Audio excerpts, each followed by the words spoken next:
Olives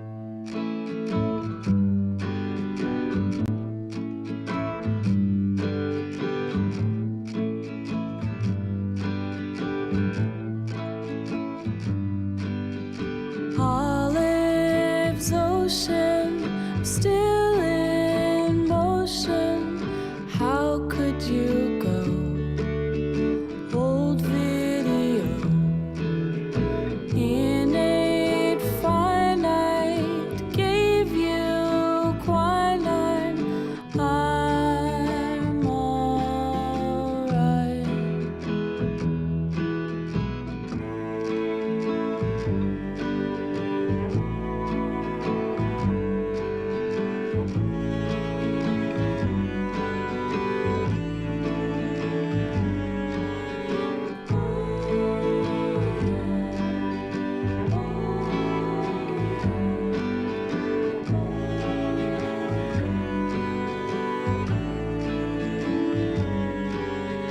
Jello pastry, you are hasty, setting me up, taking me down.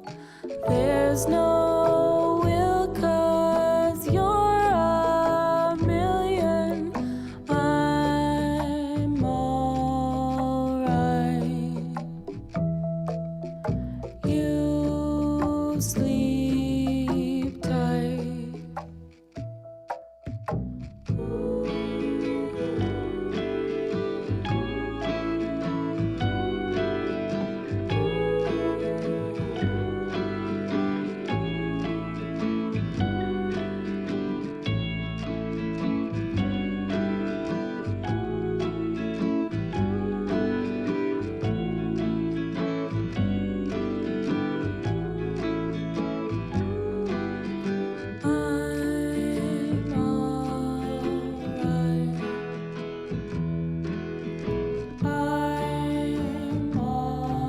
alright. I'm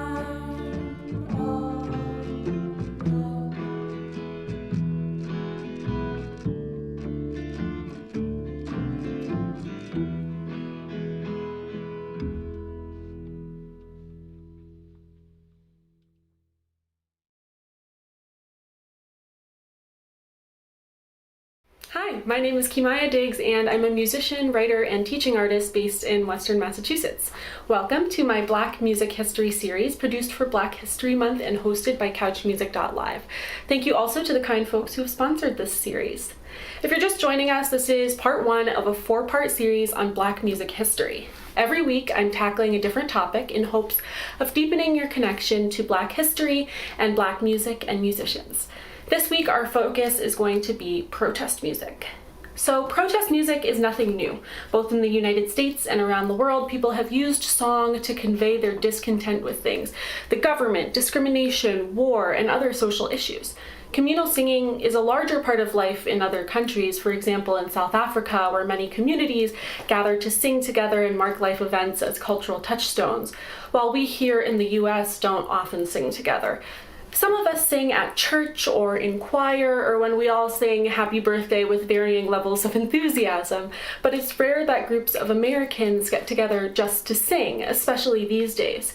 Singing seems to be a waning part of our culture. If you have relatives over 80 years old who grew up here in the US, most of them will remember singing with their communities much more than we do today, singing at the piano, at a friend's house, or other group singing.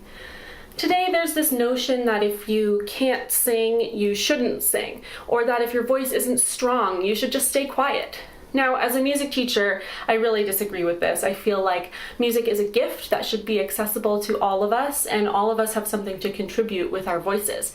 The end result of thinking about singing as a skill that only a select few people have can be pretty harmful.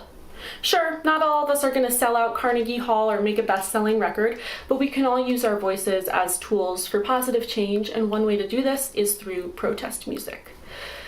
So I think of protest music as having two-ish main categories: songs that are about specific issues and songs that speak to larger trends of injustice. I want to talk about both categories today and how they've appeared in the civil rights movement and beyond, and then focus in on one very famous protest song. So many of the first protest songs in the US came from African American spirituals sung by enslaved people. The Bible has an awful lot of slavery and captivity in it, but it also has just as many freedom fighters and leaders. During slavery in the 1850s, Harriet Tubman, the legendary Underground Railroad conductor, was said to go by the nickname Moses in reference to the biblical Moses who led his people to freedom. After the Civil War, when Harriet Tubman was interviewed, she said that she used the spiritual "Go Down Moses" to signal to slaves that she was in the area and ready to help those who wished to escape to freedom. Like many spirituals that became protest songs, "Go Down Moses" takes a call and response form. Now when Israel was in Egypt land, let my people go. Oppressed so hard they could not stand, let my people go. As we can hear, the line, "let my people go," is repeated. Many spirituals took this call and response form for a couple of reasons. First of all, many enslaved people were illiterate and they couldn't read lyrics off a page. Having one line to learn and sing made it possible for the whole community to participate. Secondly, this form allowed religious services and gatherings to transition seamlessly from sermon to song. The leader would simply start singing the lead line and the congregation would respond in turn. There are so many thrilling recordings from the 1930s and beyond of Black church leaders recounting a Bible story in increasingly impassioned speech before breaking into song and pulling the congregation along. This says to me that music can do something that speech can't. That although everyone is singing the same simple lyric, the fact that it's a song means the singers can express their pain, their sorrow, their rage through their singing voices, and that it serves a different purpose than speaking. Any movement for change needs passionate, inspiring speakers, but music plays a very unique and important role as well. Moving to the civil rights movement of the 1950s and 60s, spirituals were still being used to protest segregation, Jim Crow laws, and discrimination. Many of them continued to use the call and response form, which allowed people who were not raised in the Black church or any church at all to join the movement because it was easy to join in on the songs. Other protest songs that were based on spirituals include "Woke Up This Morning with My Mind Set on Freedom" and "Keep Your Eyes on the Prize." So, I woke up this morning with my mind set on freedom. Well, I woke up this morning with my mind set on freedom. Well, I woke up this morning with my mind set on freedom. Oh, hallelujah, hallelujah, hallelujah. And keep your eyes on the prize. Paul and Silas, bound in jail, had no money for to go their bail. Keep your eyes on the prize, hold on. So as you can hear, "Keep Your Eyes on the Prize" references a Bible story, while both songs have a chorus part for the crowd to sing that reminds protesters to keep their focus steady. These songs and "Go Down Moses" are all examples of songs that have a wide application. They're about seeking freedom in general, not about specific legislation or people. But why did protesters sing during the civil rights movement of the 1950s and 60s? Martin Luther King Jr. is quoted as saying, "They give the people new courage and a sense of unity. I think they keep alive a faith, a radiant hope in the future, particularly in our most trying hours." Protest songs also helped with morale and bonding. Scientists have observed a unique bonding effect of group singing. Singing with a group can allow your heart rate to sync up with the hearts of the people around you, creating a very special feeling of closeness and community. A student leader of the Albany movement, an important facet of the civil rights movement, noted that after the song, the differences among us would not be as great. Unity, focus, connection, hope, and courage. Protest songs and group singing hold such power. But this is the purpose and power of community songs. What about songs by solo artists that tackle more specific topics? Releasing a solo protest song always requires great courage, especially from Black artists. Protest songs written by specific artists seek to leverage the artist's platform in order to share a message. Famous artists to release protest songs include Marvin Gaye, Gil Scott-Heron, Stevie Wonder, Sweet Honey in the Rock, Nina Simone, Public Enemy, Rage Against the Machine, Lauryn Hill, Kendrick Lamar, and many, many more. Often, these artists release protest songs at great personal cost. One of the most famous protest songs to be released by a solo artist is Strange Fruit, made famous by Billie Holiday. Her story is a prime example of the consequences that Black artist activists faced when speaking out against racism, Jim Crow, and segregation. Released in 1939, Holiday was ahead of her time with this song when it came to speaking out directly about racial issues. Many people consider this song to be the beginning of the mid-century civil rights movement. The song Strange Fruit was written by Abel Meeropol, originally as a poem, then set to music. Meeropol was a Jewish writer and school teacher, and after seeing a photograph of two men who had been lynched in Indiana, he wrote a poem in protest of lynching, originally titled Bitter Fruit. The photograph that Meeropol was inspired by to write his poem is a photo of two young Black men, Thomas Shipp and Abram Smith, lynched in a tree and surrounded by a crowd of white spectators dressed in linen and wearing dapper hats, looking up at the battered bodies. There are men and women in the crowd, many of them looking towards the camera and smiling. One man in the crowd at the bottom center of the frame is turned towards the camera, making eye contact with the viewer and pointing up at the bodies. To read about this event is to know that the police had cooperated in this lynching and that there was a crowd of nearly 5,000 spectators, including dozens of children. The song Strange Fruit soon became synonymous with Billie Holiday after she gained permission to record it, which she had to fight for as her record label feared backlash. The lyrics are brazen, direct, and visceral, and Holiday's voice, harsh and laden with emotion, brings them to vivid life. Southern trees bear strange fruit, blood on the leaves and blood at the root. Black bodies swingin' in the southern breeze, strange fruit hangin' from the poplar trees. There's nothing subtle about the song's message. It forces you to confront the horrors of lynching head on. Nina Simone said, "That is about the ugliest song I have ever heard. Ugly in the sense that it is violent and tears at the guts of what white people have done to my people in this country." And it's true, the song is powerful, especially the way that Holiday performed it, always at the end of her set, always lit by a single spotlight to cut to pitch darkness after the final note. The success and controversy of Strange Fruit took a toll on Holiday's life, and some scholars even maintain that the song, in a way, led to her demise. Many critics, audience members, and clubs attempted to keep Billie Holiday from performing Strange Fruit, but she continued.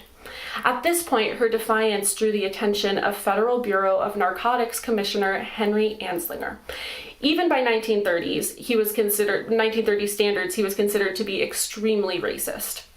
He believed that drug use made Black people forget their place at the bottom of American society, that drugs made them too ambitious and power-hungry, and that jazz musicians used marijuana to channel satanic music.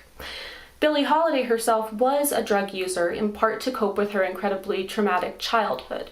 Harry Anslinger took it upon himself to destroy her career in response to the success of her Strange Fruit and her refusal to stop performing it.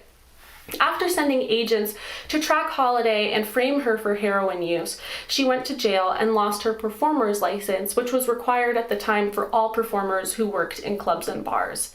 After her release from jail, she returned to heroin in earnest, and in May of 1959, she checked into the hospital for help. She began treatment to become sober, but Harry Anslinger's men took the opportunity to raid her room, handcuffing her to her hospital bed, throwing away the gifts in her room, and placing her under police guard. They also prevented hospital staff from administering any treatment. Due to the lack of treatment, Billie Holiday died on July 17, 1959. Singing this protest song very literally cost Billie Holiday her career, her freedom, and ultimately her life. In protesting, every member of the protest is putting something on the line: their safety, their job, their freedom, and the songs that are sung out in the streets transcend speeches and slogans. Protest songs unify groups in a powerful and undeniable way. The staying power of protest songs allows us to put our personal worries about our voices aside. Is my voice strong enough? Am I in key? Do I sound good? And become members of a whole that is greater and more powerful than we are alone. And we have Black culture, Black history, and Black resilience to thank for that. Thanks again for watching, and thank you again to CouchMusic.Live for hosting this, and to our sponsors. Please join us again next week for part 2 of this series, and if you're interested in more educational resources on tackling anti-racism, talking about race with the kids in your life, or you want to learn more about institutional racism and what you can do to make a difference, please visit my Patreon at patreon.com/KimayaDiggs. I create a monthly anti-racism syllabus that is only available there. I'm also presenting a series on Black artists that you should know about, which is also only available on my Patreon. You can also learn more about my music work at KimayaDiggs.com. See you next week, and happy Black History Month. Woman that I needed most, a saint when I was just a girl, a quiet sinner. No one saw her story told around the sun. Narrow blackened body holding all the light of days to come, with melancholy in my veins. My mind is turning and becoming light, and hard to hold her, capture freer than a honeybee's. I'm sorry for the time and all the money that you spent on me. I'm sorry for the way I get unstable very easily. My balance is precarious at best. Oh mother, mother, will you come to me? My memory betrayed me. Somehow I can see her smiling, telling me to tell the world I'm tired, and so is she. The way I always acted selfish, wanted more than I would give. I hate the fact that someone like the girl I was is made to live, and now her stomach's torn and all her bones are breaking. But I know she made me. Love becomes a leash and I escape. My heart is always beating slower than the slowest drum. My stubbornness is hidden in her eyes. It takes an hour to turn around and start to come. Love the things she says until I can't no more. I told her that I read a book. Really, I was kissing other boys behind the pantry door. It's perilous at best to try to tell her she should rest. The stars align and I can see my moon. Oh mother, come to me.